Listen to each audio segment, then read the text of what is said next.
The August sun beat down mercilessly on Dust Creek, Wyoming, baking the earth until it cracked like old leather. Clara Bellamy stood at the window of her family's ranch house, watching dust devils dance across the barren fields where corn should have been standing tall. 3 years of drought had turned their once prosperous land into a graveyard of broken dreams. "Clara," her mother's voice, thin and worried, drifted from the bedroom. "Your father's asking for you." Clara's heart clenched. Each day, Samuel Bellamy grew weaker, the combination of lung fever and despair eating away at the man who'd once been the strongest soul in all of Dust Creek. She smoothed her patched calico dress, one of the few decent ones left, and entered the dim bedroom. "Papa," she whispered, taking his weathered hand. His eyes, once bright as prairie sky, were clouded with pain. "My girl," he rasped. "The bank. They're coming tomorrow." "We'll find a way," Clara said, though the words tasted like ash. They'd sold everything of value, her mother's silver, the good horses, even the grandfather clock that had come from Boston. Nothing remained but the land itself, and tomorrow, even that would be gone. A knock at the door interrupted her thoughts. Hard, authoritative. Clara's stomach dropped. "That'll be Judge Harper," her mother said, wringing her hands.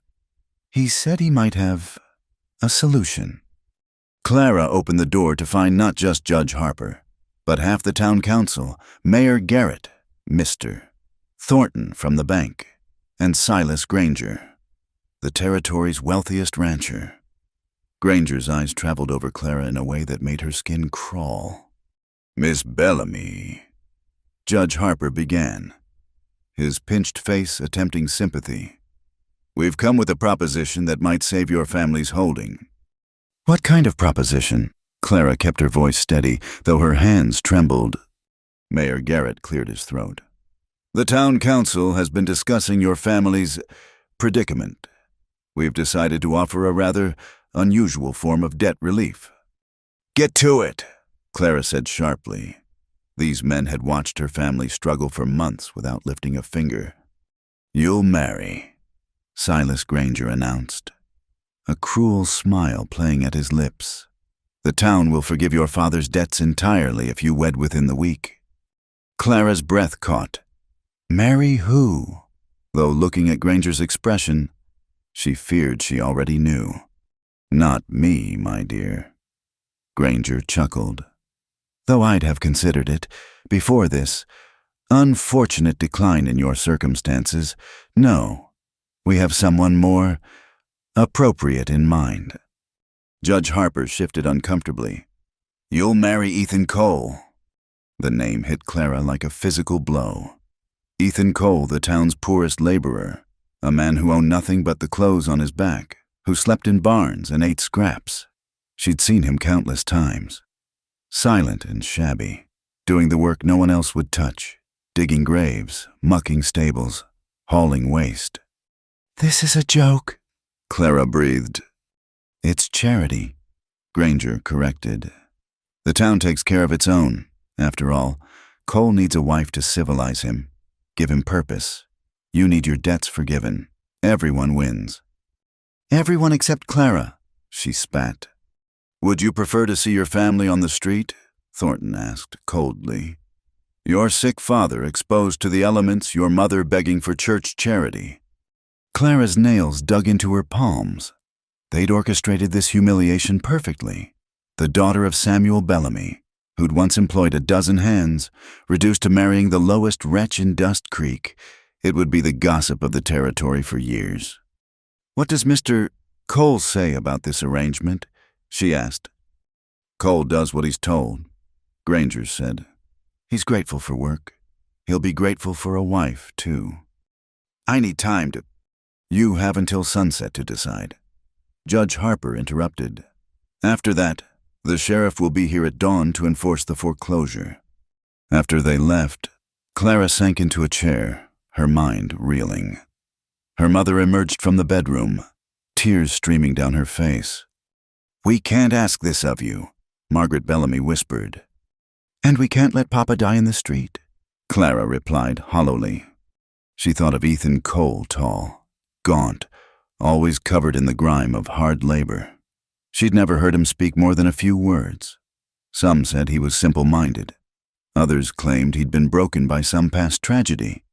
All agreed he was nothing nobody, a ghost of a man who existed on the margins of society. As the sun began its descent, Clara made her choice. She walked to the judge's house, each step feeling like a march to the gallows. Harper was waiting on his porch, documents already drawn up. "I'll do it," she said simply. "Wise choice. The ceremony will be in 3 days. Sunday. After church, the whole town will witness it." His smile was sharp. "We want to ensure everyone understands the generosity of our community." "Where is he? Where's Ethan Cole?" "Working at the Granger Ranch today. Fixing fences." Harper's eyes glinted with amusement. "Perhaps you'd like to inform your betrothed yourself." Clara turned without another word and headed toward the Granger spread. She found Cole exactly where Harper said he'd be, alone in a distant field, wrestling with stubborn posts under the brutal sun. His shirt was more holes than fabric, his pants patched with whatever scraps he could find. He looked up as she approached, and Clara saw his eyes for the first time, really saw them. They weren't vacant or simple as she'd assumed. They were the color of storm clouds, alert and watchful. "Mr. Cole," she began, then stopped. How did one say this? He straightened slowly, pulling off a battered hat.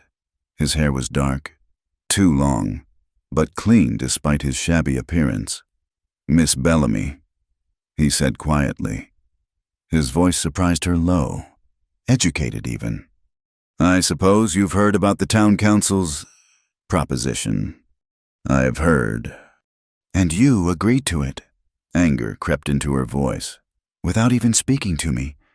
He was quiet for a long moment, studying her with those storm cloud eyes. "They didn't exactly ask my opinion. Miss, when men like Granger decide something, folks like me just nod and survive. So you'll just marry me, a complete stranger, for what, a few extra meals and a roof?" Something flickered across his face pain, maybe, or anger, quickly suppressed. "You think this is what I want? You think any man dreams of a wife who'll despise him every single day?" His words stung because they were true. She would despise him. She already did. "Then why?" she whispered. He looked away, toward the horizon where storm clouds gathered. "Same reason you're here. I expect sometimes we don't get to choose our path. We just walk it best we can." "This is insane," Clara said. "We don't know each other. You don't know anything about me. I know you read books from the lending library every week. I know you give your lunch to the widow Morrison's children when you think no one's looking. I know you argued with Granger last spring when he was beating his horse." He met her eyes again. "People notice more than you think, Miss Bellamy. Even people like me." Clara felt exposed, vulnerable. This raggedy man had been watching her, seeing her, while she'd barely registered his existence. "Sunday, then," she said stiffly. "Sunday," he agreed. She turned to leave, then stopped. "Just so we're clear, Mr.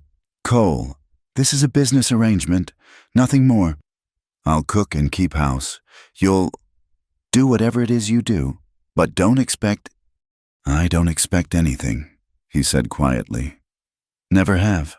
As Clara walked home, the first drops of rain began to fall, too late to save the crops, too late to save her father's ranch, too late to save her from the fate closing around her like a trap. Behind her, Ethan Cole returned to his fence posts, working steadily as the rain began to pour, washing the dust from the dying land. Sunday came like an execution day. Clara wore her mother's wedding dress, taken in and hemmed, its ivory silk a mockery against the rough chapel walls. The entire town had gathered not for celebration, but for spectacle. She heard their whispers, felt their gleeful pity. Samuel Bellamy's girl, marrying the vagrant. How the mighty have fallen. At least she'll learn humility now. Ethan waited at the altar, wearing what must have been borrowed clothes, clean but ill-fitting, hanging loose on his lean frame. He'd tried to tame his hair. She noticed. The effort somehow made everything worse. Reverend Davis read the vows with obvious discomfort. When he reached, "Do you, Clara, take this man?" She felt her throat close. Her father, too sick to attend, had wept this morning. Her mother sat in the front row, shoulders shaking silently. "I do," Clara forced out. "Do you, Ethan, take this woman?" "I do." His voice was steady, giving away nothing. "Then, by the power vested in me, I pronounce you man and wife." No one applauded. In the awful silence, Ethan turned to her. By tradition, he should kiss her now. Instead, he simply offered his arm. "Mrs. Cole," he said quietly. The name was a brand, a shackle. Clara took his arm because the alternative was to run screaming from the chapel. They walked down the aisle together, past the smirking faces, out into the harsh sunlight where their new life waited, a life she'd never wanted with a man she'd never noticed, in a town that would never let her forget how far she'd fallen. But as they reached the chapel steps, Ethan did something unexpected. He paused, looking back at the crowd filing out behind them. "Thank you all for witnessing," he said, his voice carrying clearly. "I know I'm not what you expected from Miss Bellamy, but I give you my word she'll never want for anything I can provide. That's more than some folks can say, isn't it?" His gaze found Silas Granger in the crowd, and Clara could have sworn she saw something dangerous flash in those storm cloud eyes. Then it was gone, and he was just Ethan Cole again, the poorest man in Dust Creek, leading his unwilling bride toward whatever came next. The wedding feast, if it could be called that, was held in the church hall. A few sympathetic women had brought food mostly out of pity for Clara's mother than any celebration of the union. Clara sat rigidly beside Ethan at the head table, neither eating nor speaking. He seemed content with the silence, slowly working through a plate of beans and cornbread as if this were any ordinary Sunday. "Where exactly are we to live?"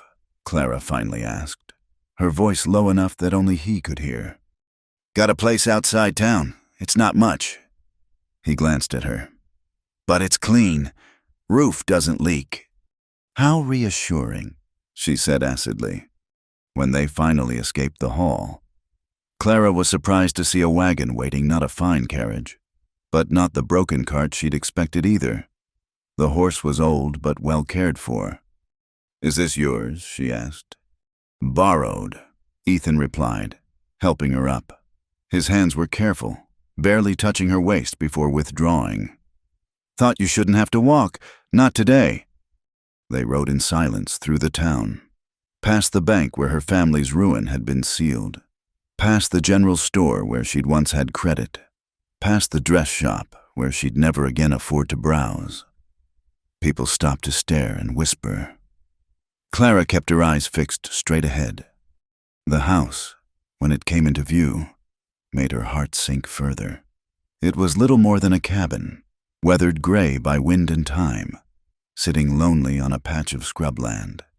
But as they drew closer, she noticed things. The porch was swept clean, wildflowers had been planted by the steps, and fresh cloth hung in the windows. "You did this?" she asked. "Been working on it since Thursday." He helped her down. "Figured you deserved better than what it was." Inside was sparse but cleaner than she'd imagined. A main room with a cook stove and table, a smaller room with a bed, and not much else. But the floor was scrubbed, a rag rug laid down, and surprisingly books sat on a rough shelf. "You read—" The question escaped before she could stop it. "When I can." He seemed embarrassed. "Found those at odd jobs. People throw away all sorts of things." Clara examined the titles, worn copies of Dickens, a Bible, an almanac, even a book of poetry. Not what she'd expected from an illiterate laborer. "I'll take the barn," Ethan said suddenly. "The barn?" For sleeping, you'll have the house. He moved toward the door. I'll come for breakfast and supper, if that suits. Rest of the time, I'll keep clear. But people will talk. People are already talking. His smile was bitter. Least this way you'll have some peace. After he left, Clara stood alone in the strange little house that was now her home. Her trunk had been delivered, her mother must have arranged it, and she slowly unpacked her few remaining possessions. Her books, her sewing kit, 2 good dresses and 3 everyday ones, her mother's hairbrush, the remnants of a life that seemed to belong to someone else. She made a simple supper from the supplies in the larder. Someone had stocked it with basics. When Ethan knocked at sunset, she let him in wordlessly. He ate what she'd prepared without comment, washed his own dishes, and left again. This became their pattern. He arrived at dawn for coffee and biscuits, worked all day at whatever labor he could find, returned for supper, then disappeared to the barn. They spoke only of necessities, the need for flour, the state of the weather, which chores needed doing. The town watched eagerly for signs of scandal or failure. When Clara went to market, conversations stopped. Old friends crossed the street to avoid her. Only Mrs. Morrison, the widow whose children Clara had helped, still nodded kindly. "How are you managing, dear?" she asked one day, while others pretended not to listen. "Well enough," Clara replied stiffly. "He's a good man. You know, Ethan helped me patch my roof last winter, wouldn't take payment." "I'm sure he's very charitable," Clara said, not wanting to discuss her husband's virtues with the town gossips. But similar stories kept surfacing. Ethan had helped the doctor's wife when her horse threw a shoe. He'd fixed the schoolhouse door that had been broken for months, always quietly, always refusing payment beyond a meal or cast-off clothing. "Why didn't you ever take money?" Clara asked one evening, surprising them both by initiating conversation. Ethan looked up from his plate. "Money makes things complicated. Being poor seems fairly complicated too. Being poor is simple. You work, you eat. You don't work, you don't eat." He pushed beans around his plate. "Taking charity. Owing people, that's when it gets complicated." "Yet you married me for the town's charity." His jaw tightened. "That wasn't my choice, or yours." "No," Clara agreed bitterly. "Nothing about this is our choice." That night, a storm rolled in. Clara lay in the 2-empty bed, listening to rain pound the roof that didn't leak, wondering if Ethan was dry in the barn. She thought of her parents in their saved home, of the price paid for their security. When thunder crashed directly overhead, she rose and went to the window. Lightning illuminated the barn, and she saw the door hanging open, banging in the wind. Without thinking, she grabbed her shawl and ran outside. The barn was empty, no sign of Ethan or his bedroll. "Ethan!" she called into the storm. She found him in the lean-to attached to the barn, working by lamplight to secure a tarp over gaps in the wall. Water streamed down his face, his thin shirt plastered to his skin. "What are you doing?" she shouted over the wind. "Hay'll rot if it gets wet," he called back. "Need it for Buttercup?" Buttercup. He jerked his head toward the stall where the old horse sheltered. "Can't work without a horse. Can't feed a horse without hay." A board came loose, swinging toward his head. Without thinking, Clara grabbed it, holding it while he secured it. They worked together in the storm, fixing what they could, saving what mattered. When the worst had passed, they stood dripping in the barn, catching their breath. "You're soaked," Ethan said, seeming to really see her for the first time in weeks. "So are you." "I'm used to it." He grabbed a relatively dry blanket from a high shelf, wrapping it around her shoulders. "You should get inside before you catch cold." "What about you?" "I'll be fine." But he was shivering. She noticed, without examining why. Clara said, "Come inside, just until you're dry." He hesitated. "That wouldn't be proper." "Neither is dying of pneumonia." She turned toward the house. "I'll make coffee." He followed reluctantly, stopping just inside the door like he might bolt. Clara built up the fire, set coffee brewing, and fetched towels. When she turned back, he was still by the door, dripping on the floorboards. "Oh, for heaven's sake, sit down," she said. "It's your house, too." "It's your house," he corrected quietly. "I just pay for it." Something about the way he said it matter of fact, without self-pity, made her truly look at him. Water ran from his dark hair down his angular face. His shirt, what there was of it, clung to shoulders broader than she'd realized. He wasn't handsome in the way of town dandies, but there was something compelling about his quiet strength. "Why do you do it?" she asked suddenly. "Live like this. Surely there's better work somewhere else." He accepted the towel she offered, drying his face slowly. "Had my reasons for coming to Dust Creek. Have my reasons for staying." "What reasons?" "My own." His tone wasn't harsh, just final. They drank coffee in silence while the storm passed. When he rose to leave, Clara found herself saying, "You could sleep by the stove. Just tonight, the barn must be flooded." "I've slept in worse places." But he paused at the door. "Thank you, though, for the coffee, for helping with the hay." After he left, Clara cleaned the cups and banked the fire. She thought about him shivering in the wet barn, about the careful distance he maintained, about the books on his shelf and the flowers by the steps. Nothing about Ethan Cole was what she'd expected. The next morning, she found a bundle on the porch wildflowers, carefully arranged, no note, but she knew who'd left them. She put them in a jar on the table, where they brightened the spare room like small suns. That evening, when Ethan came for supper, his eyes went immediately to the flowers. Something soft crossed his face before he shuddered it away. "Thank you," Clara said simply. He nodded, taking his usual seat, but the silence between them felt different now, less hostile, more like a held breath.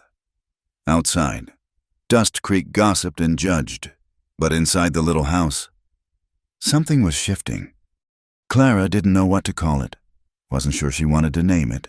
But that night, when rain returned, she left a lamp burning in the window and the door unlatched. A small gesture, probably meaningless. But in the morning, the lamp was out, the door was latched from inside, and a folded blanket lay neatly by the cold stove. He'd come in, then stayed warm, left before dawn to preserve her reputation. It was a start. Clara thought, of what? She didn't know, but it was a start. The storm that had passed through Dust Creek was merely a herald of worse to come. 2 weeks into their strange marriage, Clara woke to an ominous green sky and air thick as molasses. She'd seen such skies before they meant tornadoes. Ethan burst through the door without knocking, something he'd never done. "We need to get to the root cellar," he said urgently. "Now." "But the animals." "I've secured what I could. Come on." He grabbed her hand, pulling her toward the door. It was the first time he'd touched her since their wedding day. Outside, the wind had died to nothing the terrible stillness before hell broke loose. Other families were running for shelter, mothers clutching children, men driving livestock to whatever safety they could find. Then Clara heard it a roar like 100 freight trains. The funnel cloud appeared on the horizon, black as sin and heading straight for Dust Creek. Ethan half dragged her to the cellar, pushing her down the steps before following and slamming the door. In the darkness, she could hear his rapid breathing, feel the warmth of him pressed close in the tiny space. "Buttercup," Clara whispered. "You left her?" "Had to choose," he said roughly. "Chose you." The roar grew deafening. The cellar door rattled and shook. Dirt rained from the ceiling. Clara found herself pressed against Ethan's chest, his arms wrapped around her, shielding her from falling debris. She could feel his heart hammering against her cheek. "It's all right," he murmured into her hair. "We're all right." The tornado passed over them like the hand of an angry god. Wood splintered above. Something heavy crashed onto the cellar door. Clara clung to Ethan, no longer caring about propriety or the distance she'd maintained. In that moment, he was the only solid thing in a world gone mad. Then, sudden silence. They waited, breathing hard, still wrapped around each other. Finally, Ethan shifted. "Stay here," he ordered, moving to push at the cellar door.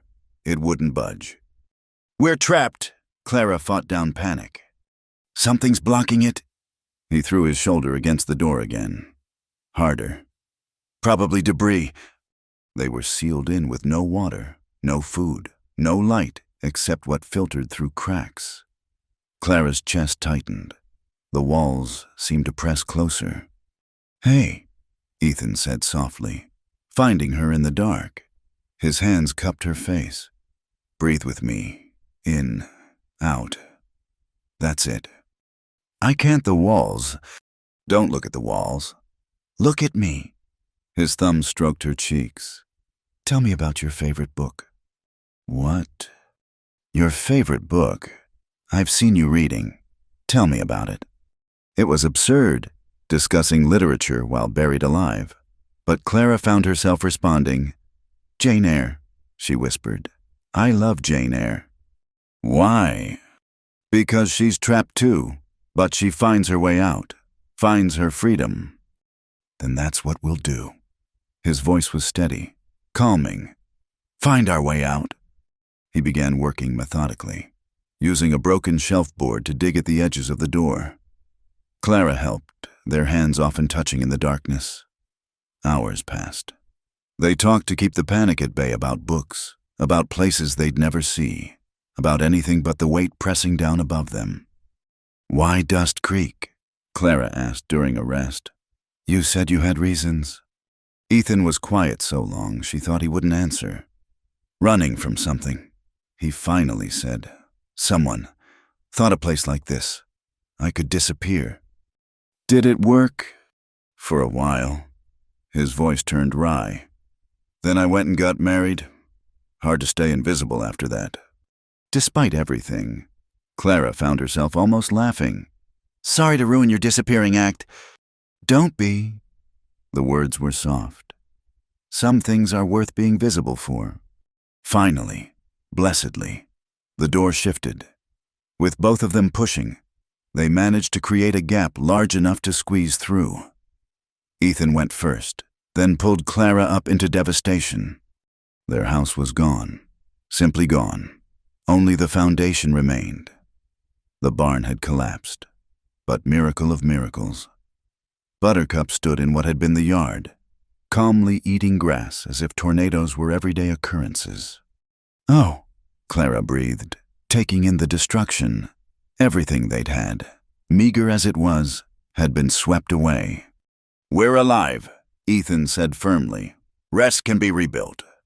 Looking around, they saw others emerging, some weeping over losses, others calling for missing family. The tornado had cut a swath of destruction through Dust Creek, playing no favorites between rich and poor. "The Morrison place," Clara said suddenly. "We should check." She was already running before finishing the thought. The widow's small house was damaged but standing. Clara found Mrs. Morrison and her 3 children huddled inside, terrified but unhurt. "Thank God," the widow wept. "I didn't know where to take them, what to do." "Bring them to—" Clara stopped. They had no house to offer, but Ethan was already beside her. "The church cellar's intact," he said. "We'll get everyone there, then figure out what comes next." They spent the rest of the day pulling people from rubble, gathering the displaced, tending wounds. Clara watched Ethan work tireless, competent, taking charge without seeming to. When someone needed leverage to lift a beam, he knew exactly where to place the fulcrum. When the doctor needed help setting a broken bone, Ethan's hands were steady and sure. "You've done this before," Clara said during a brief respite. He didn't elaborate, but she filed it away with all the other mysteries of her husband. As night fell, most of the town gathered in the church. the only building left completely intact. Families clustered together on pews, sharing what little food had been salvaged. Clara and Ethan sat with the Morrisons. The children pressed between them. "Where will we go?" Little Sarah Morrison asked, her voice small. "We'll figure something out," Clara assured her, though she had no idea how. Silas Granger stood at the pulpit, having appointed himself spokesman. "This is God's judgment," he declared. "Punishment for our sins, our weaknesses." "That's enough, Granger." Ethan's voice cut through the church like a blade. He stood slowly, and Clara saw others straighten, attention fixed on him. This was a tornado, not divine judgment. And what these people need is help, not sermons. "And what would you know about what these people need? Coal," Granger sneered. "A man who owns nothing is nothing." "I know they need shelter, food, clean water." Ethan moved to the front, and Clara noticed how people unconsciously made way for him. "I know there's lumber at the Granger mill that could rebuild homes, grain in Granger warehouses that could feed families, all sitting there while you preach about sin. That's private property. Then sell it. Fair prices. Terms people can manage." Ethan's eyes were storm dark, dangerous. "Or would you rather wait for desperate people to take it anyway?" The threat was subtle but unmistakable. Granger's face purpled, but before he could respond, Judge Harper intervened. "Perhaps Mr. Cole has a point. These are unprecedented circumstances." The impromptu town meeting lasted hours. By the end, Ethan had somehow maneuvered them into a rebuilding committee. With fair distribution of resources and labor, he'd done it without raising his voice, without seeming to lead. But Clara recognized the quiet authority that made others listen. They slept in the church that night, Clara on one pew, Ethan on another. But when she woke from nightmares of crushing walls, he was there, sitting on the floor beside her pew, keeping watch. "Can't sleep either," she whispered. "Just thinking." He gazed toward the windows. "Trying to remember where I saw some abandoned lumber. Might be enough for a start." "Ethan!" She touched his shoulder, felt him tense. "You could have left. When the tornado came, you could have saved yourself. The horse, your things." "No," he said simply. "I couldn't." "Why?" He turned to look at her, and in the dim light of the church, she saw something raw in his expression. "You know why." She did know, though neither would say it aloud. Not yet. Instead, she shifted over on the pew. "You should rest. Tomorrow will be long." He hesitated, then carefully lay down on the pew, maintaining careful distance between them. But when she woke again near dawn, her hand had found his in sleep, their fingers intertwined like they were still in that cellar, holding on through the storm. The sun rose on a changed dust creek, broken but not beaten. And as Clara watched Ethan organize work crews and comfort grieving families, she realized the tornado had revealed more than just the town's vulnerabilities. It had shown her glimpses of the man she'd married competent, caring, carrying secrets but facing forward. She squeezed his hand before letting go, rising to face whatever came next. They had nothing now but each other and the sky above, but somehow, that felt like more than what they'd had before. The weeks following the tornado saw Dust Creek slowly piecing itself together. Ethan had been true to his word about the abandoned lumber. He'd led a group to an old homestead where usable wood lay forgotten. Clara worked alongside the other women, organizing food distribution and caring for those still displaced. Their own shelter was a makeshift lean-to against the church wall, but neither complained. It was there. 3 weeks after the storm, that trouble found them. Clara was mending clothes by lamplight when she heard horses approaching, too many horses for honest business after dark. Ethan appeared from nowhere, pressing a finger to his lips, and guided her behind the church. "Stay quiet," he breathed in her ear. 6 riders dismounted near their lean-to. Even in moonlight, Clara recognized the leader Jake Thornton, the banker's son, who ran with Granger's hired hands. Rough men who collected debts with their fists and worse. "Cole," Jake called out. "We know you're here. Mr. Granger wants a word." Ethan stepped from the shadows, positioning himself between the men and where Clara hid. "Granger can find me during daylight, same as anyone. He prefers privacy for this conversation." Jake's hand rested on his gun. "About that lumber you've been distributing, seems some of it came from Granger property. From the old Hendricks place, abandoned 10 years, Granger never had claim to it." He says different. Says you're a thief. Maybe we should teach you what happens to thieves. Clara heard the threat beneath the words. These weren't lawmen seeking justice. They were predators looking for an excuse. She remembered what Ethan had said about owing people, how it got complicated. "If Granger has a legal complaint, he can take it to the judge," Ethan said calmly. Jake laughed. "Judge is busy. We handle things quicker." They moved to surround him. Clara's heart hammered. She should run for help, but froze as Jake drew his gun. "Here's what happens. Cole, you disappear. Tonight, leave the woman. Leave the town. Mr. Granger will see she's taken care of." "That's so," Ethan's voice had gone dangerously quiet. "And what kind of care does Granger have in mind?" "Better than what a saddle tramp can provide. She was quality once. Will be again. Once you're gone." Clara understood then. This wasn't about lumber. Granger still wanted her. Saw the tornado as an opportunity to claim what he'd been denied. "No." Ethan's refusal was flat, final. "Then we do this the hard way." Jake raised his gun, but Ethan moved like lightning. The gun went flying. Jake hit the ground hard. Before the others could react, Ethan had pulled Jake's own knife, holding it to the man's throat. "Anyone moves, he bleeds," Ethan said conversationally. The transformation was stunning. Gone was the quiet laborer. This was someone trained, dangerous, utterly in control. The other men froze, uncertain. "Now," Ethan continued, "here's what really happens. You boys ride out. Tell Granger if he wants to discuss lumber. He comes himself, in daylight, with witnesses. Tell him if anyone threatens my wife again. I'll stop being polite."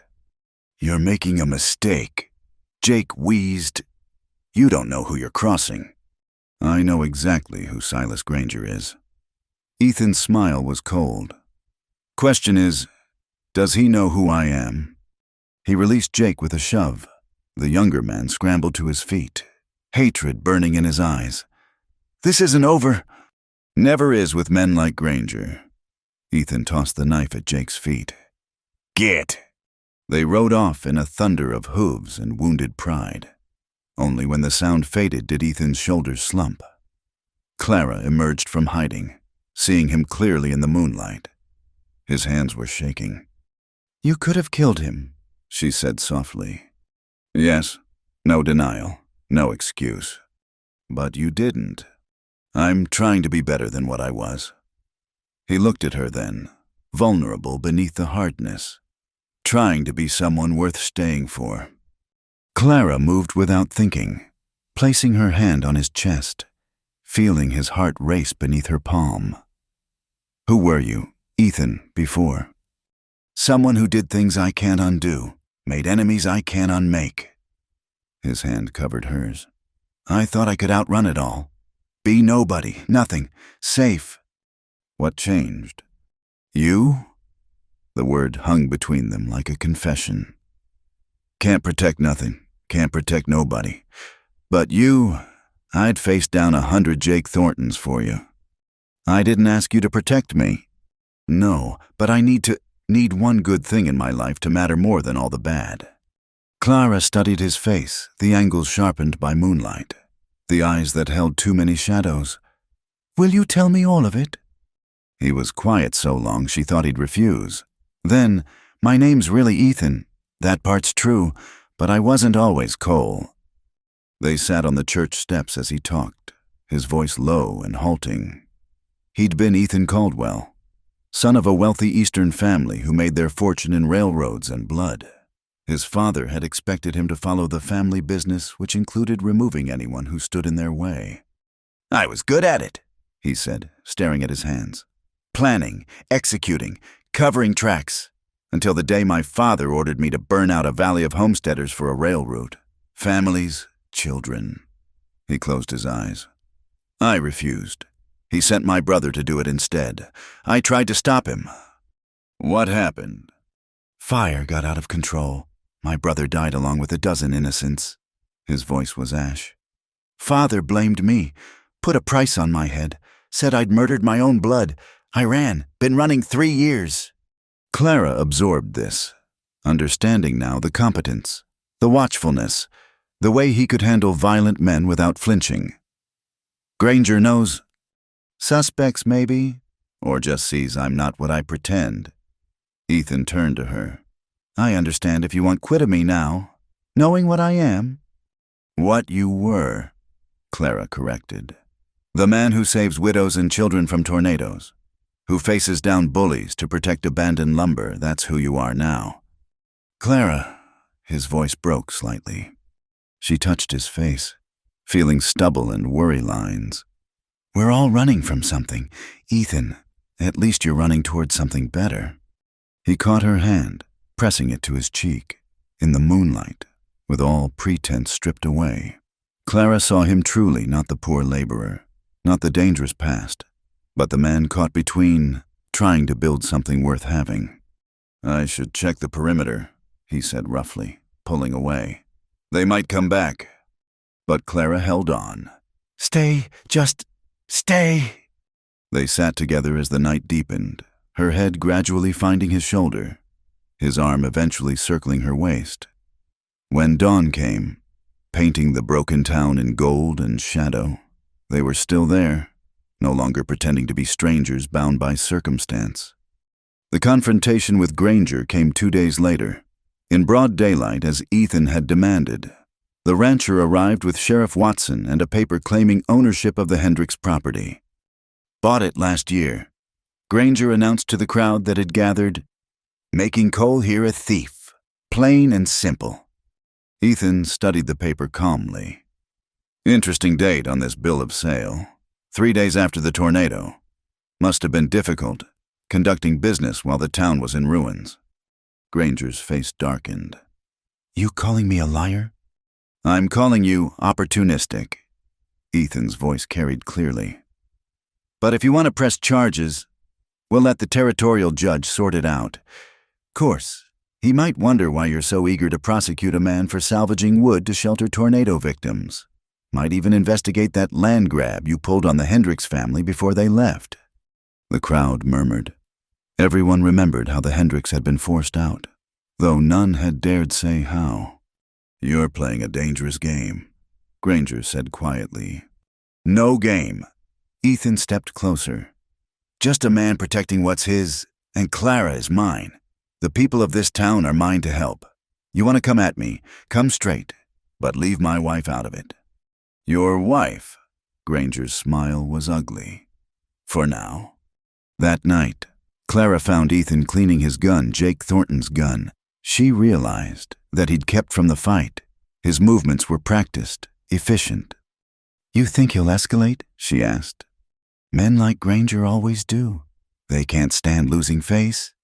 He looked up at her. I can still leave. Draw him away from you.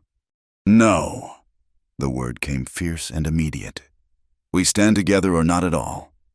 Clara, you don't understand what... She kissed him. It was their first kiss since the wedding, and nothing like that awkward public gesture. This was heat and promise and claim. When they broke apart, both breathing hard, she said, I understand perfectly. Granger thinks you're just playing at being dangerous, but I've seen the real thing. And Ethan, you're not running anymore. Neither of us is. He pulled her close, burying his face in her hair. I don't deserve you. Probably not, she agreed, making him laugh a rusty sound, but real. But you're stuck with me anyway. Outside, storm clouds gathered on the horizon. But inside the little lean-to, for the first time since they'd spoken vows, Clara and Ethan faced the future as truly married, united not by the town's mockery, but by choice, by knowledge of each other's shadows, by love growing wild and fierce as prairie grass through cracks in stone. The stranger arrived on a Tuesday morning, dressed too fine for Dust Creek's muddy streets. Clara noticed him first from the general store window, a tall man in a black suit that screamed Eastern money, asking questions at the saloon. Her blood chilled when she heard him mention Ethan's name. She found her husband working on the new schoolhouse frame, shirt soaked with sweat, completely unaware of the danger. "Someone's looking for you," she said quietly. "Eastern dressed, professional." Ethan's hammer stilled mid-swing. His face went carefully blank. The expression she'd learned meant trouble. "Where?" "Started at the saloon. He's working his way through town." "Get home," Ethan said. "Pack light. Money's in the coffee tin." "We're not running." Clara crossed her arms. "We agreed." That was before. He stopped, seeing the stranger round the corner. The man walked with purpose, a leather portfolio under one arm, not a gun hand. Then, something potentially worse, a lawyer. "A Mr. Caldwell." The stranger's voice was cultured, precise. "Mr. Ethan Caldwell." The workers on the schoolhouse stopped hammering. Everyone in Dust Creek knew him as Cole. The stranger had just announced to the world that Ethan was someone else entirely. "Think you've got the wrong man," Ethan said evenly. "I don't think so." The stranger produced a photograph, old, but unmistakably Ethan, dressed in fine clothes beside an older man who shared his sharp features. "My name is Harrison Whitmore, attorney for the Caldwell estate. I've been searching for you for 6 months. Like I said, wrong man. Your father is dead, Mr. Caldwell." The words hung in the dusty air. Clara saw Ethan's knuckles whiten on the hammer handle, the only sign of his shock. "Natural causes, if you're wondering." Whitmore continued.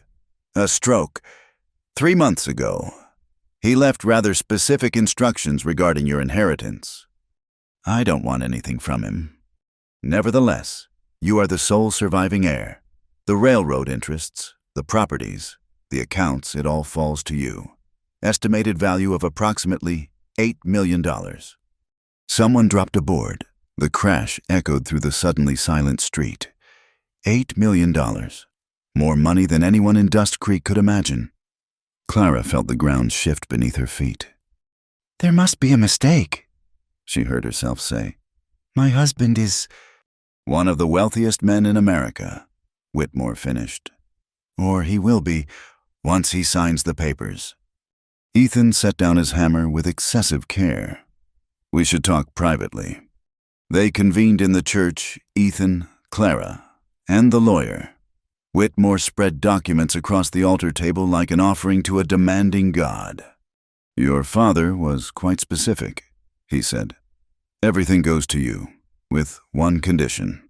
You must return east and take your place as head of Caldwell Industries. The railroad contracts, the shipping interests, the political connections they require a Caldwell at the helm." "No, Mr. Caldwell, perhaps you don't understand the magnitude." "I understand perfectly." Ethan's voice was ice. "I also understand those contracts were built on blood, those political connections bought with threats and worse. I want no part of it. And if you refuse, then it all goes to your cousin, Marcus Trent. I believe you know him." Ethan's face darkened. Clara had never heard the name, but she could read her husband's reaction. This Marcus was dangerous. "He can have it," Ethan said. "Can he, the man who helped your father arrange the Valley incident, who spent the last 3 years expanding operations into, let's call them unseemly ventures?" Whitmore adjusted his spectacles. "Your father may have been ruthless, but he had limits. Marcus Trent has none." Clara watched Ethan struggle, torn between old ghosts and new principles. She took his hand. "What aren't you telling us? Mr. Whitmore. The lawyer sighed. Marcus has already begun moving. 3 families in Nebraska. Burned out last month. A judge in Colorado who opposed a rail extension. Found dead. All technically legal. No proof of involvement. But the pattern. The pattern my father perfected, Ethan said bitterly. Yes, only Marcus is less subtle. Whitmore leaned forward. Your father knew what Marcus was. It's not generosity. Mr. Caldwell, it's an attempt to put someone with conscience in control of a dangerous machine. I have no conscience. Ask anyone from my past. Yet, here you are, building schools instead of burning them? Whitmore gestured toward the window. A man without conscience doesn't choose poverty to avoid causing harm. Ethan stood abruptly, pacing to the window. Clara could see the weight settling on his shoulders, not just of decision, but of realization. Running hadn't stopped the machine. It had only given control to someone worse. If I take it, he said slowly, I do it my way. Dismantle what needs dismantling. Make amends where possible. The board of directors might object. The board can go to hell. Ethan turned back. Those are my terms. Whitmore smiled thinly. Your father predicted you'd say exactly that. There's a codicil you have full authority to restructure as you see fit. He may have been hard, but he wasn't stupid. He knew the old ways were dying. And if Marcus objects, then you'll need to be very careful. Your death would be convenient for him. Clara felt ice in her veins. You're saying if Ethan takes this inheritance, he'll have a target on his back. He's had one for 3 years. Whitmore corrected. This would simply make it larger, but it would also give him resources to defend himself and others. They were quiet then, each lost in thought. Finally, Ethan asked, how long do I have to decide?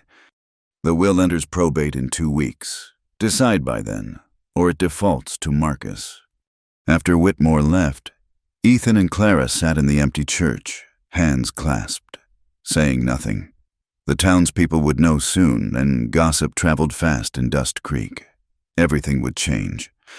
$8 million, Clara finally whispered. You could have anything. Go anywhere. What I want is here. His thumb traced circles on her palm. Question is whether you'd want me knowing it all. The money comes from misery, Clara. Every dollar stained with someone's loss. Then clean it, she said simply. Use it better than it was gotten. He laughed, short and bitter. Easy to say, harder to do when you're surrounded by vultures and snakes. The person I'd have to become to survive that world? You might not recognize him, but I recognized you when you were pretending to be nobody. I think I can handle you pretending to be a railroad baron. I wouldn't be pretending. I'd be him, the prodigal son returned. Clara turned his face to hers. No, you'd be Ethan Cole, who happens to have money, the man who saved my life in a tornado, who stands up to bullies, who builds instead of tears down. That's who you are, whatever name you use. He kissed her then, desperate and grateful. When they broke apart, his eyes were wet. I don't want to lose you to this. Then don't. She stood, pulling him up. Come on, we have a town to face. The news spread like wildfire. By evening, everyone knew Ethan Cole was really Ethan Caldwell, heir to a fortune. Reactions varied from shock to anger to calculated interest. Silas Granger was notably silent. His eyes narrowed in thought. That night, as they lay in their rebuilt room, modest still. But theirs, Clara asked, What will you do? What I have to... His arm tightened around her. But not alone. Not anymore. No, she agreed. Not alone. Outside, a wolf howled in the distance, a wild, lonely sound. But inside, 2 people who'd been forced together by the town's cruelty had chosen each other in freedom. Whatever came next, Marcus Trent railroad boards, or Eastern society's judgment, they'd face it as one. The poorest man in Dust Creek was about to become one of the richest in America, but lying beside his wife in their simple bed, Ethan Caldwell knew he'd already possessed the only wealth that mattered. Everything else was just the price of keeping it safe. The attack came 3 days later, swift and brutal as a rattlesnake strike. Clara woke to smoke and shouting. Their small house was ablaze, flames already eating through the roof. Ethan burst from the other room, soot-streaked and coughing. "Out the window!" he shouted, smashing the glass with a chair. They tumbled into the night as their home collapsed behind them. Armed riders circled the burning building, not locals, but hard-faced strangers. At their head sat Silas Granger, no longer bothering to hide his intentions. "Thought you should have a proper send-off. Caldwell," he called over the roar of flames. "Wouldn't want you leaving for your eastern mansion without remembering where you came from." "This is your play." Ethan pulled Clara behind the well. "Burning me out like some squatter." "Just returning a family tradition. Heard the Caldwells were experts at fire." Granger's smile was vicious. "Besides, dead men can't inherit. Your cousin Marcus sends his regards." The pieces clicked, for Clara Granger hadn't just been a local bully nursing wounded pride. He'd been bought, turned into Marcus Trent's weapon. "How much did he pay you?" Ethan asked. Buying time. Clara could see him calculating angles, distances, possibilities. "More than enough. Plus, I get the widow as a bonus." Granger's eyes found Clara. "Marcus doesn't care what happens to her after you're gone." "That was your mistake," Ethan said quietly. He moved like lightning, using the well rope to entangle the nearest rider's horse. The animal reared, throwing its rider into another mount. In the chaos, Ethan grabbed a fallen pistol and put 2 shots into the ground by Granger's horse, sending it dancing sideways. "Take them!" Granger roared. But Dust Creek had awakened. Sheriff Watson emerged from the darkness, rifle aimed. "That's enough. Granger, these men aren't locals. Makes this my jurisdiction." "You old fool," Granger snarled. "You think your tin star matters here?" More townspeople appeared: the banker Thornton, Judge Harper, even some who'd mocked Ethan's marriage. But they were citizens of Dust Creek first, and they didn't take kindly to outsiders bringing violence to their streets. "Seems you miscalculated." Ethan told Granger, "These people might not love me, but they hate outside interference more." The standoff stretched taut. Then one of Granger's hired guns made a fatal error. He swung his rifle toward Clara. Ethan's borrowed pistol barked once. The man toppled from his saddle, clutching his shoulder. "Anyone else moves on my wife, I aim lower," Ethan announced. The transformation was complete. No trace of the humble laborer remained. This was Ethan Caldwell, heir to an empire built on blood, and every man there could feel it. "You can't watch her forever," Granger warned, but he was already backing down.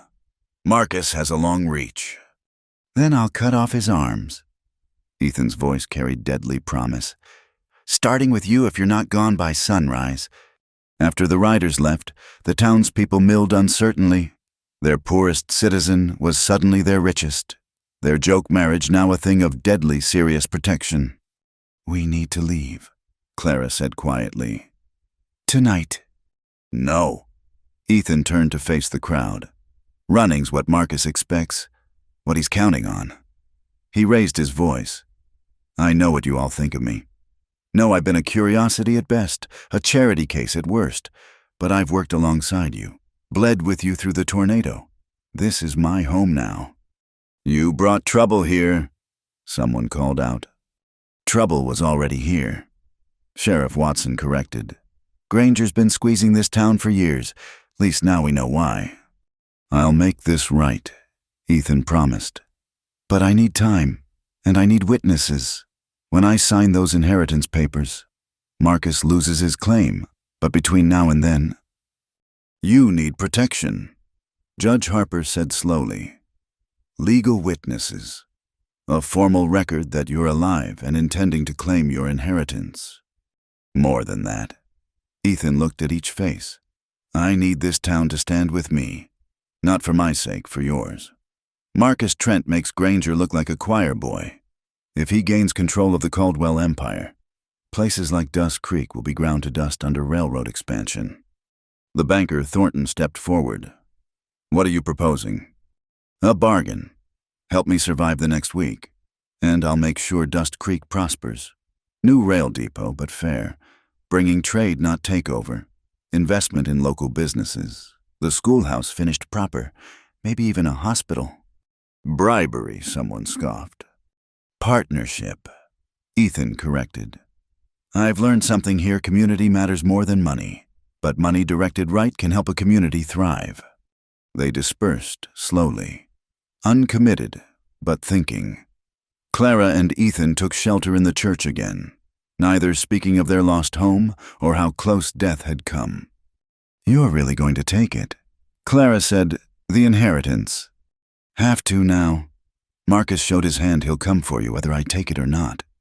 Ethan stared at the cross above the altar. My father's final manipulation.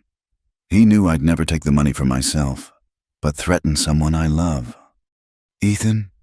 She touched his face, turning him toward her. You're not your father. You're not Marcus. You're the man who chooses to build rather than burn. That man might not survive what's coming. The boardrooms, the politics, the constant threat, it changes people. Then I'll remind you who you are, every day if I have to. He pulled her close, breathing in the smoke still clinging to her hair. I should send you away, somewhere safe until... No, her voice was steel. We're past that. Ethan Caldwell, where you go, I go, whatever you face, we face together. The next days passed intense preparation. Whitmore returned with more documents. Establishing legal protections, the sheriff organized a citizen watch. Even some of Granger's former supporters switched sides, seeing which way the wind blew. Granger himself holed up in his ranch, but everyone knew he was communicating with Marcus, planning the next strike. It came the night before the final papers were to be signed. Clara was drawing water when she heard horses, many horses, moving fast. She ran for the church, but they cut her off. 20 men, all armed, led by a stranger in expensive clothes who could only be Marcus Trent. Mrs. Caldwell, he said pleasantly, as if they were meeting at a social function. How lovely to finally meet the woman who tamed my wild cousin. Mr. Trent. She kept her voice steady, though her heart hammered. Please, call me Marcus. We're practically family. His smile was Ethan's smile, twisted, wrong charm, weaponized. I have a proposition for you. Not interested.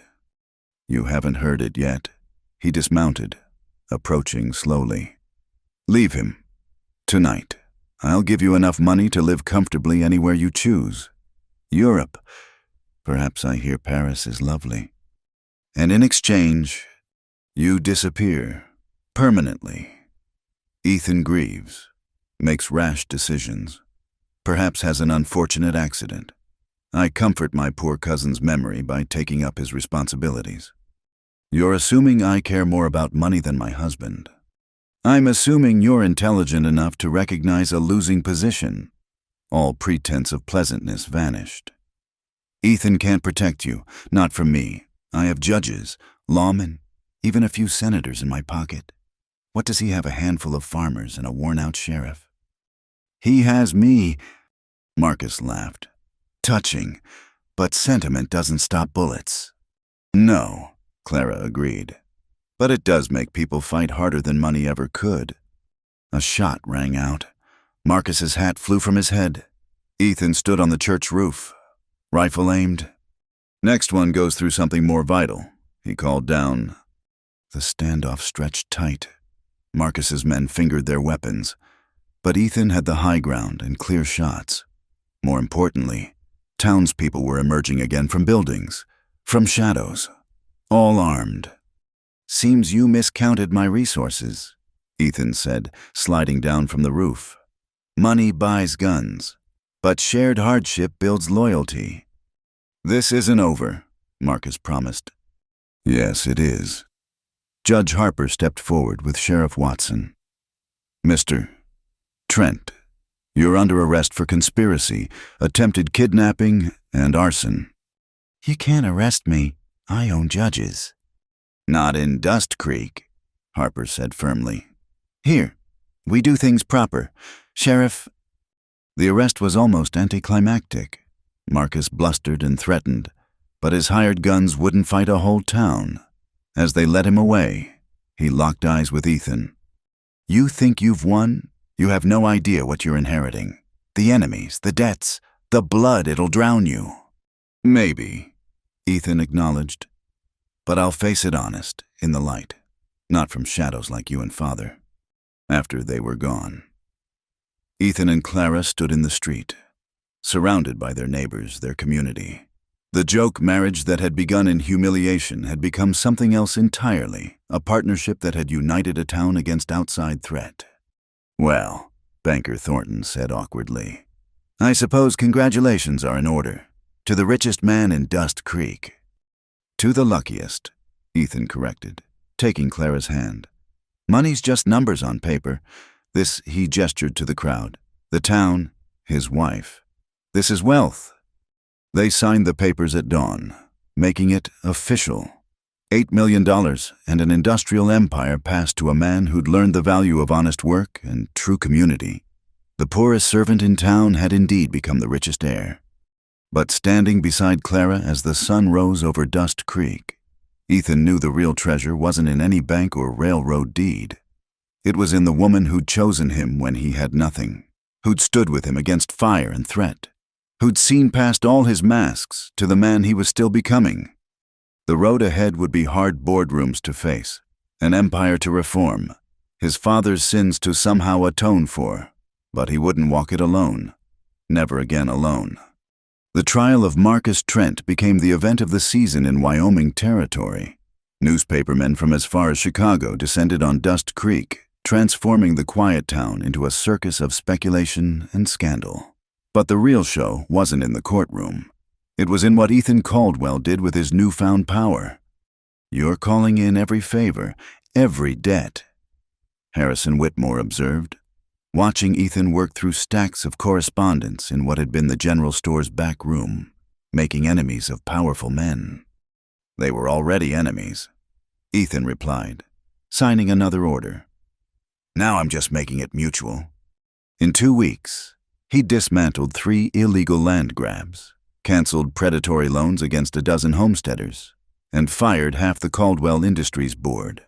Each move was precisely legal, brilliantly executed, and absolutely ruthless against those who'd profited from misery. The Eastern papers are calling you a radical, Clara said, bringing him coffee and the latest headlines. The mad heir of Caldwell Industries. Railroad prince turns reformer. Good. Let them think I'm crazy. Makes them underestimate what's coming. She studied him with concern. He'd barely slept since taking control, driven by something between determination and desperation. The gentle laborer she'd married was still there, but wrapped now in sharp edges and calculated moves. You're becoming what you hated, she said softly. His pen stilled. I'm using their weapons against them. It's different. Is it? When did you last eat a meal without reading contracts? When did you last smile without calculating its effect? Before he could answer, Sheriff Watson entered. Granger's breaking. Says he'll testify against Marcus in exchange for leniency. No deal, Ethan said immediately. He burned my house, threatened my wife. He pays full price. Watson exchanged glances with Clara. That's not the Ethan Cole I knew talking. Ethan Cole was weak, poor, powerless. He returned to his papers. Ethan Caldwell can actually change things. Ethan Caldwell is losing himself, Clara countered. That night, she found him on the church steps where they'd once sat after his first confrontation with violence. But now he sat alone, rigid with the weight of empire. Talk to me, she said simply. Every document I sign affects hundreds of lives. Every decision ripples out. He stared at his hands, Today I shut down a factory. Corrupt management, unsafe conditions, the right choice. But 300 people lost their jobs. Their families will go hungry because I decided their suffering later was better than their suffering now. So find them new work. Use that money for good. With what time, there's always another crisis, another corruption to root out. I'm playing chess against dozen opponents. And if I blink, people like Marcus win. Clara took his face in her hands, forcing him to meet her eyes. Then stop playing their game. You're trying to beat them by becoming them. That's not why Dust Creek stood with you. Then what should I do? Let it all rot, go back to being nobody? Be both, she said firmly. Be Ethan Cole, who happens to have Caldwell money. Build that schoolhouse yourself, but fund 10 more. Sign your contracts, but eat dinner with your wife. Fight corruption, but don't lose your soul doing it. He was quiet long enough that she feared she'd lost him to the seductive pull of power. Then he leaned into her touch. I'm scared, he admitted. Scared if I stop for even a moment, it'll all come crashing down, that I'll fail everyone who believed in me. You're failing them now by becoming someone they can't recognize. She kissed his forehead. Come home, not to plan or strategize, just come home. The next morning brought unexpected visitors, a delegation of workers from the factory Ethan had closed. Clara tensed, expecting anger, but their spokesman, an older man named Patrick O'Brien, surprised them. We came to thank you, O'Brien said. That factory was killing us slow, bad air, dangerous machines.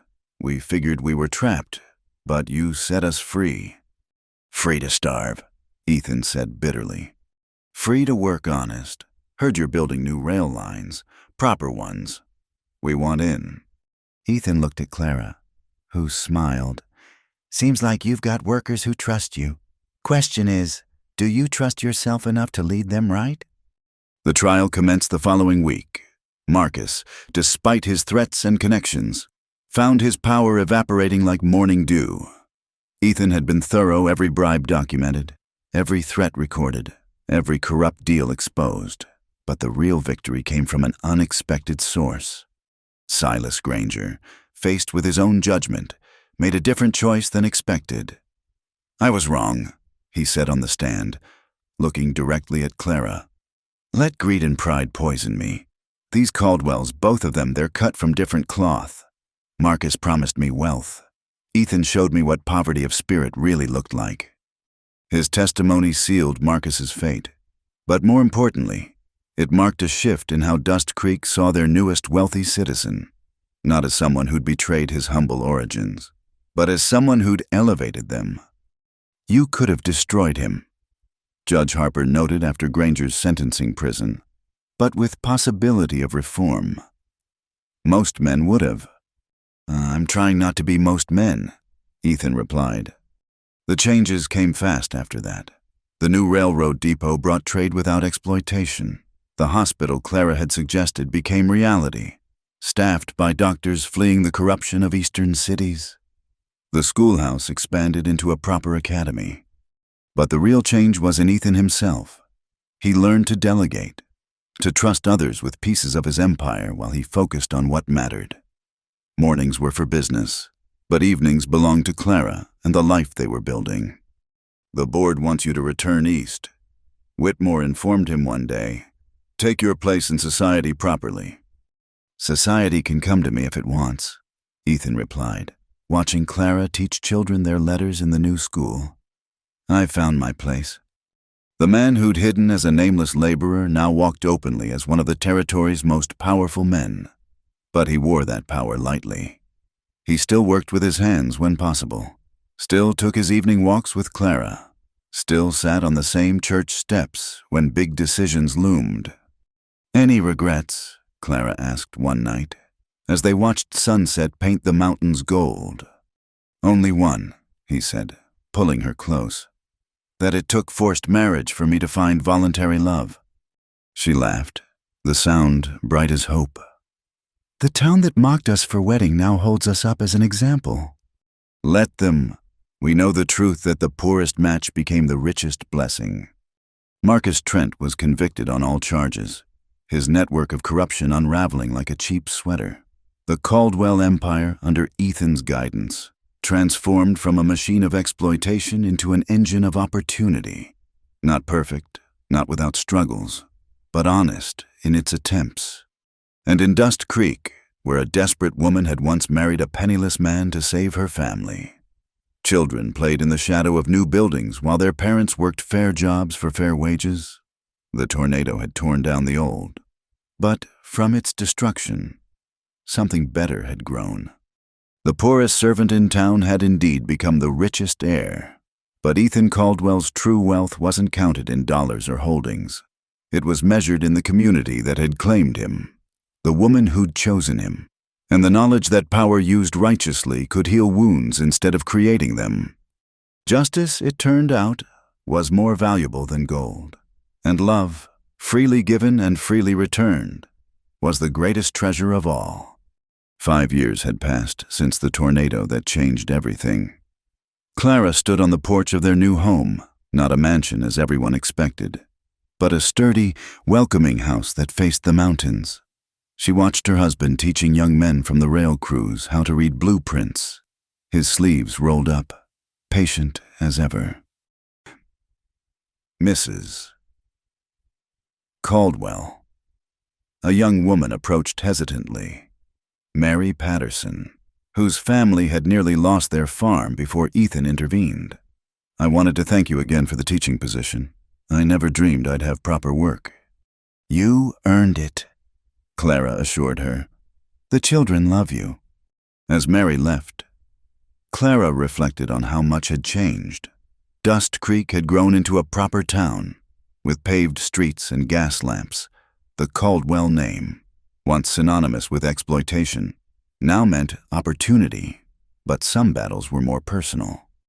"Letter for you," Ethan said, joining her on the porch.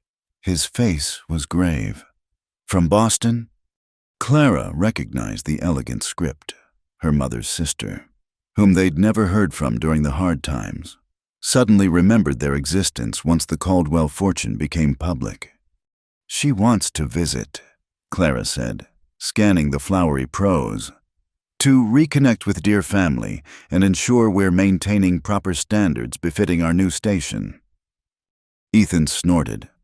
"Where was this concern when your father was dying?" "Exactly." Clara tore the letter in half. "We choose our own family now." That evening, they hosted their weekly dinner, a tradition that brought together people from all walks of life. Former workers ate alongside business partners. Frontier doctors shared stories with Eastern lawyers who'd come west seeking honest work.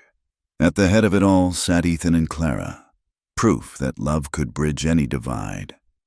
"To think, old Mrs.," Morrison said, "we once pitied you for marrying down. Clara, now look, you lifted each other up instead." After the guests departed, Ethan and Clara walked through town as was their custom. They passed the new theater, the library, the park where children played, but their steps led them, as they often did, to the spot where their first house had stood. "Sometimes I miss it," Clara admitted. "that little cabin. Things were simpler." Simpler, maybe, but not better. Ethan pulled her close. "I was hiding then. From the world, from myself. You gave me courage to be who I really am. And who's that? A man who loves his wife more than life itself. Everything else, the money, the power, it's just tools to build the world you deserve." They were interrupted by commotion from the railroad depot. A private car had arrived, ornate and imposing. From it stepped a woman in silk and jewels, followed by servants and enough luggage for a European tour.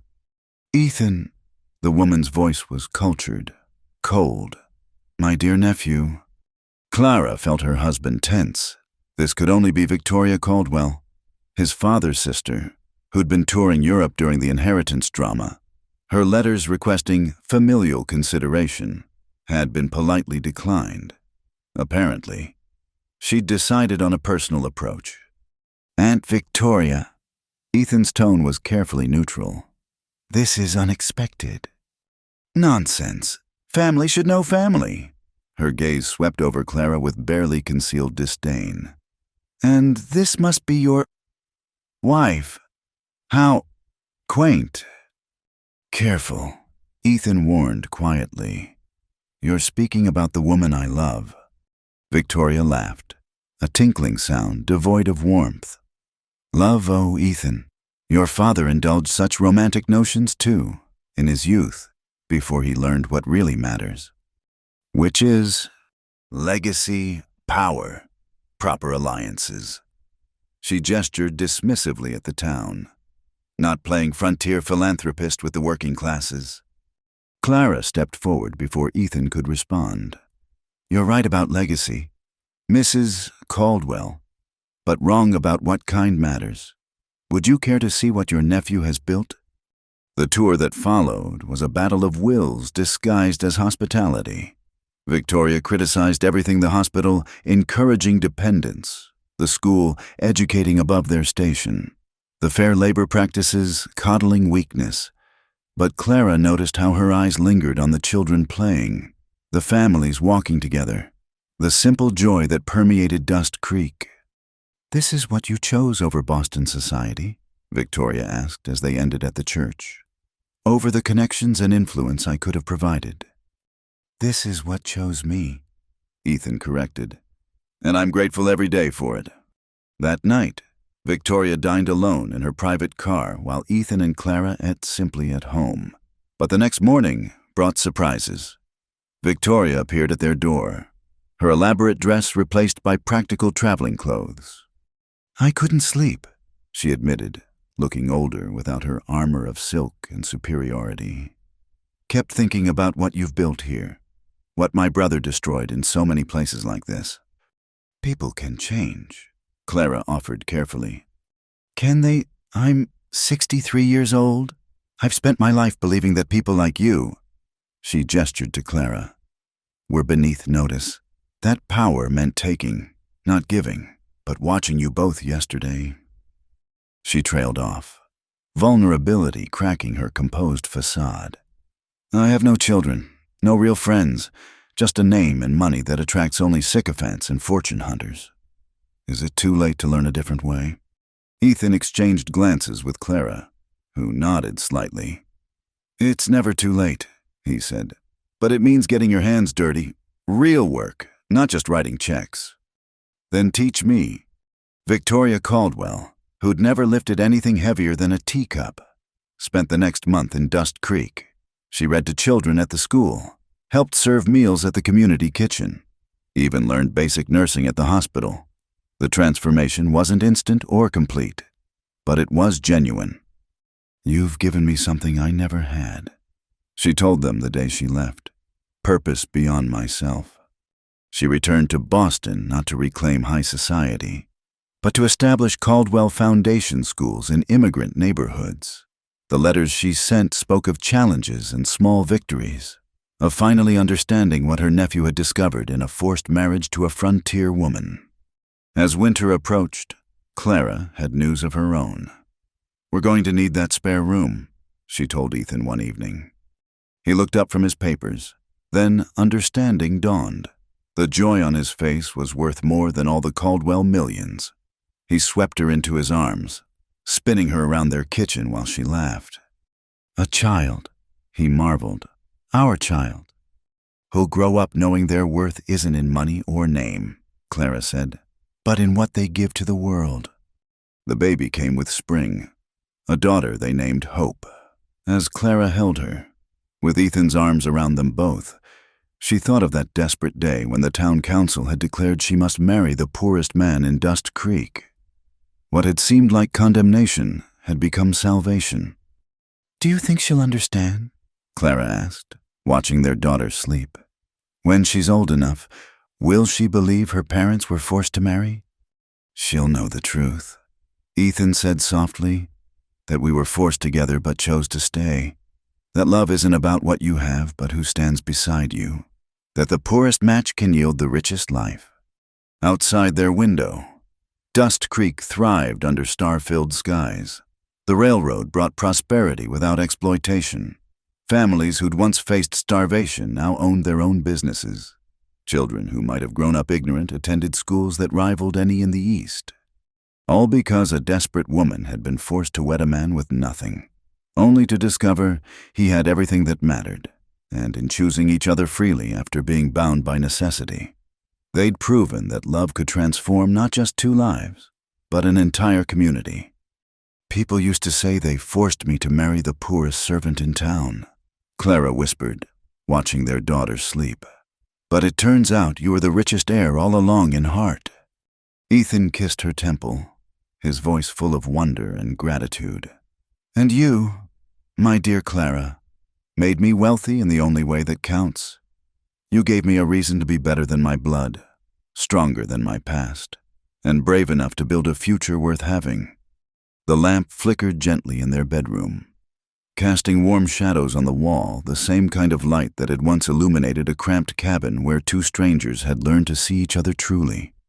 Now it blessed a home built on choice rather than force, love rather than obligation, and the unshakable knowledge that the greatest treasures couldn't be counted in coins. The poorest servant in town had indeed become the richest heir. But more than that, two people forced together by cruel circumstance had chosen to create something beautiful from their hardship. And in the end, that choice renewed daily in small acts of love and large acts of courage was worth more than all the gold in the Caldwell vaults. For in each other, they'd found what neither poverty nor wealth could provide: a partner for the journey, a hand to hold through storms, and the absolute certainty that whatever tomorrow brought, they would face it together. And that, as any citizen of Dust Creek could tell you, was true riches indeed. Thank you so much for listening to this story. I'd love to hear where you're enjoying this tale from. Please share in the comments below so we can connect and exchange thoughts about Clara and Ethan's journey. If you enjoyed this Wild West love story, please subscribe to Wild West Night, give this video a like, and hit that hype button to help more people discover this heartwarming tale of love conquering all obstacles. Your support means the world and helps keep these stories alive.